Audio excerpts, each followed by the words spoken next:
فاتقوا الله ما استطعتم واسمعوا وأطيعوا وأنفقوا خيرا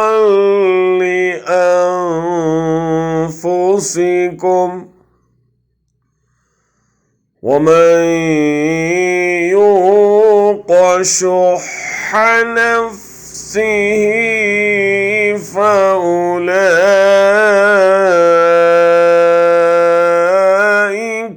هم المفلحون।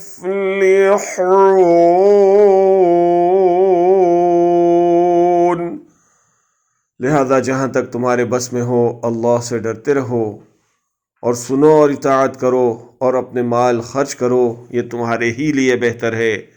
जो अपने दिल की तंगी से महफूज रह गए, बस वही फलाह पाने वाले हैं। Fear Allah as much as you are able and listen and obey and spend in the way of Allah.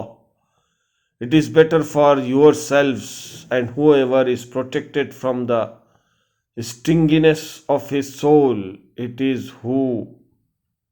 is those who will be the successful.